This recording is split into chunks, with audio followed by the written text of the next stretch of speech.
क्या हमें option scalping करनी चाहिए या नहीं करनी चाहिए, ऑप्शन बाइंग के साथ करना चाहिए या ऑप्शन सेलिंग के साथ करना चाहिए, ये दोनों पर्सपेक्टिव्स को हम कवर करेंगे इस वीडियो में एंड जानेंगे सारी चीजें ऑप्शन स्कैल्पिंग के बारे में। So let's start the video without any further delay.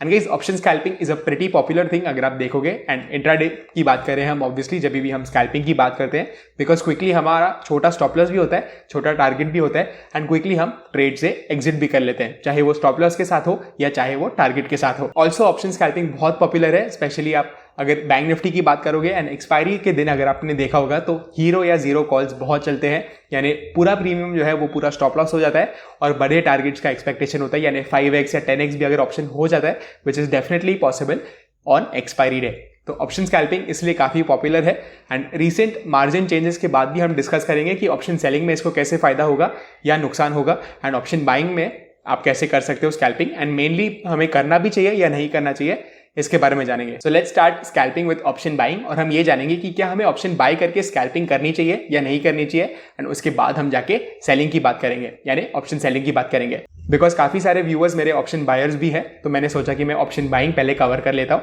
उसके बाद में हम ऑप्शन सेलिंग की बात कर लेंगे। सो गाइस, ऑप्शन बाइंग की जब भी हम बात करें, आपको उतना ध्यान में रखना है कि हमें direction as well as momentum हमें राइट चाहिए, और स्पेशली क्योंकि हम इंट्राडे की बात कर रहे हैं तो थोड़ा सा डेट्रीमेंटल है जब भी हम ऑप्शन स्कैल्पिंग की बात करते हैं, specially in option buying, because आपको डायरेक्शन तो राइट चाहिए, आपको मोमेंटम भी सही चाहिए एज वेल एज आपको टाइमिंग भी सही चाहिए। वाई? बिकॉज इंट्राडे की अगर बात करें तो with in that 6 our period आपको चाहिए कि एक ट्रेंड एस्टैब्लिश हो, चाहे वो डाउन साइड पे हो तो आप पुट ऑप्शन बाय कर सकते हो, चाहे वो अप साइड पे हो तो आप कॉल ऑप्शन बाय कर सकते हो, राइट? तो आप अगेन आपको टाइमिंग भी राइट चाहिए कि आपका मूव कभी आने वाला है, किस घंटे में आने वाला है, आपको वो भी राइट चाहिए, टू द मिनट आप बोल सकते हो, because hardly option scalping goes on for a few minutes, right? तो ऑप्शन स्कैल्पिंग में आपको अगेन टाइमिंग भी राइट चाहिए, आपको डायरेक्शन भी राइट चाहिए एज वेल एज मोमेंटम भी राइट चाहिए। तो ये तीनों चीज अगर आप मिक्स करोगे और एक अच्छा कॉम्बिनेशन ये बनता है, और अगर आप सक्सेसफुल हो जाते हो इन तीनों चीजों में, देन ऑप्शन स्कैल्पिंग आप बहुत अच्छे से कर पाओगे।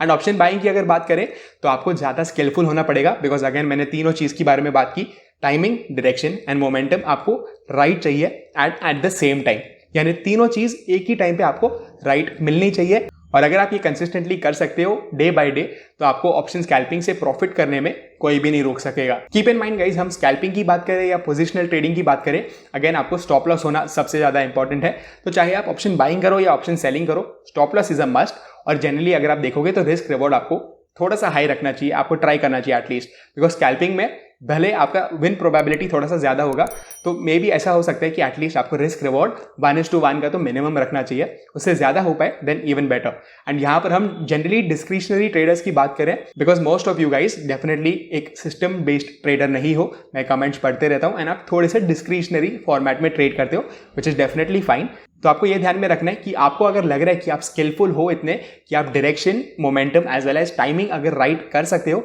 तो आप डेफिनेटली ऑप्शन बाइंग में स्कैल्पिंग कर सकते हो। अगेन यहाँ पर स्टॉप लॉस होना क्यों इंपॉर्टेंट है, क्योंकि हम ऑप्शन स्कैल्पिंग कर रहे हैं। Again the trade will last for a few minutes to maybe let's say 15 minutes to 20 minutes max, और अगर बहुत अच्छा ट्रेंड हो गया तभी जाके हम उतना होल्ड करेंगे, नहीं तो मोस्टली आप देखोगे तो option scalping just last for a few minutes. तो स्टॉप लॉस इसमें बहुत इंपॉर्टेंट है, बिकॉज लेट्स से कि अगर आपके अगेंस्ट मूव आ रहा है तो आपको बहुत ज्यादा डीके नहीं होने देना है ऑप्शन बाइंग में, एंड स्पेशली अगर आप एक्सपायरी डे पे ट्रेड कर रहे हो तो आपको और भी ज्यादा क्विक होना पड़ेगा, बिकॉज मूवमेंट्स तो क्विक काफी होते हैं बट रिवर्सल भी काफी क्विक होता है। यानी लेट्स से कि अगर आपने पुट ऑप्शन बाय किया एंड एक अच्छा खासा डाउन मूव आ गया, बट आपने उसको बुक नहीं किया इन दी एंटिसिपेशन की और भी अच्छा एक डाउन मूव आएगा, एंड लेट्स से कि एक तुरंत अप मूव भी आ जाता है, तो आपको ये डेफिनेटली दिखेगा कि पुट ऑप्शन बहुत जल्दी डीके भी हो जाते हैं, स्पेशली अगर आपने ओटीएम्स बाय किए तो वो इमीडिएटली क्रश हो जाएंगे। इसलिए ऑप्शन स्कैल्पिंग में आपको बहुत स्किल्ड होना पड़ता है एंड बहुत फास्ट होना पड़ता है, स्पेशली जितना आप क्लोजर आते जाते हो एक्सपायरी के दिनों में। सो जैसे हमने बात की कि हमें time, direction as well as momentum के बारे में हमें सही रहना है अगर हम ऑप्शन स्कैल्पिंग कर रहे हैं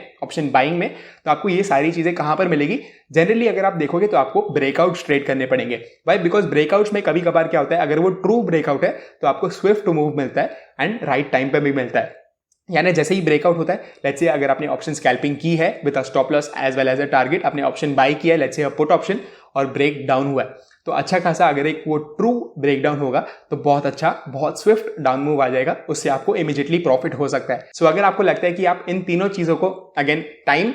direction as well as momentum को बहुत अच्छे से कैच कर पा रहे हो एंड कंसिस्टेंट बेसिस पे कैच कर पा रहे हो। ऐसे नहीं कि वन ऑफ सिनारियोज की हम बात करें कि आपने ऑप्शन बाय किया एंड मे बी लक के फैक्टर की वजह से आपको बहुत अच्छे प्रॉफिट्स हो गए। This is not how this works. और आप लॉन्ग टर्म में अगर प्रॉफिटेबल रहना चाहते हो ऑप्शन स्कैल्पिंग के थ्रू, तो आपको क्या करना पड़ेगा, आपको अगेन स्किल्ड रहना पड़ेगा इन तीनों सिनेरियोज में, again timing, direction and momentum. और अगर आप इन तीनों चीजों को अच्छे से पकड़ पा रहे हो एंड कंसिस्टेंट बेसिस पे पकड़ पा रहे हो, तो definitely you can go ahead with option scalping and option buying. And एक टोटली डिफरेंट केस ये भी हो सकता है कि आप एक सिस्टम बेस्ड ट्रेडर हो, और अगर आप वो हो तो आप डेफिनेटली, आपको बिल्कुल भी दिमाग लगाने की जरूरत नहीं है। आप अगर डिस्क्रिशनरी हो then definitely you have to take a judgement, take a call, और आपको ट्रेड लेना है या नहीं लेना है वो आपको डिसाइड करना पड़ेगा। बट लेट्स से कि आपने अपना ट्रेड्स को बैक टेस्ट किया है, आपने अपने लॉजिक को बैक टेस्ट किया है, वो एक प्रॉफिटेबल सिस्टम निकल रहा है, ऑप्शन स्कैल्पिंग के थ्रू आप कर रहे हो और ऑप्शन बाइंग कर रहे हो, तो डेफिनेटली आप अपने सिस्टम को फॉलो कर सकते हो एंड आपको ये पता लग जाएगा कि लाइव ट्रेडिंग में वो प्रॉफिटेबल अगर है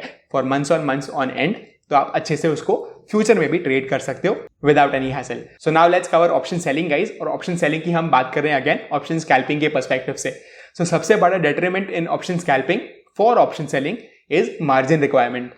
आपको पता है कि सितंबर से मार्जिन जो भी हमें एक्स्ट्रा मिल रहा था, लेवरेज एक्स्ट्रा मिल रहा था, वो ऑलमोस्ट जीरो हो जा रहा है, जो पहले हमें 10x से भी ज्यादा कोई ब्रोकर से मिलता था। सो आपका मार्जिन रिक्वायरमेंट बहुत स्काई रॉकेट हो जाने वाला है एंड ऑलमोस्ट आपको जीरो लेवरेज मिलने वाला है फ्रॉम सितंबर, राइट। तो आपको ये ध्यान में रखना है कि आपके ओवरऑल रिटर्न्स काफी कम हो जाएंगे अगर आप स्कैल्पिंग कर रहे हो via option selling. Option buying में आपको पता है अगर आप स्टॉप लॉस लगाते हो तो भी ठीक है, आप ज्यादा लॉट्स कर सकते हो बिकॉज अगेन मार्जिन की बहुत ज्यादा जरूरत नहीं होती है। बट अगर आप ऑप्शन सेलिंग की बात करो तो कैपिटल रिक्वायरमेंट काफी हाई हो गया है एंड अगर आप ऑप्शन स्कैल्पिंग कर रहे हो जनरली जो बहुत कम पॉइंट्स के लिए होता है, लेट्स से आप सिर्फ 20 पॉइंट्स या 30 पॉइंट्स के लिए कर रहे हो स्कैल्पिंग, तो आपको लॉन्गर टर्म में इतना प्रॉफिट नहीं होगा अगर आप ऑप्शन सेलिंग की बात कर रहे हो। वाई? बिकॉज अगेन मार्जिन के प्रॉब्लम्स हो जाएंगे एंड अगर आपके पास बहुत बड़ा कैपिटल नहीं है, यानी करोड़ों में कैपिटल नहीं है, तो आपका बहुत छोटा साइज हो जाएगा अगर आप ऑप्शन सेलिंग की बात करो।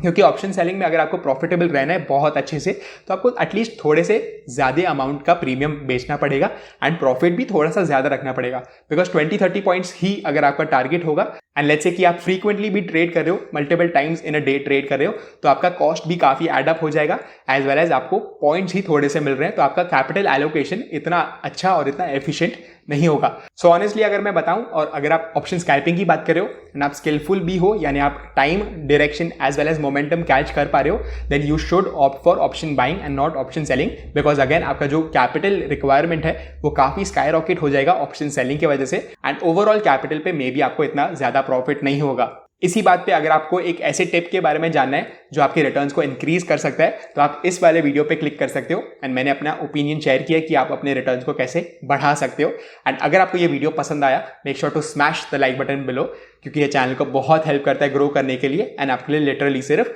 2 सेकंड का काम है। एंड मैं आपको मिलता हूं अगले वीडियो में। Bye bye.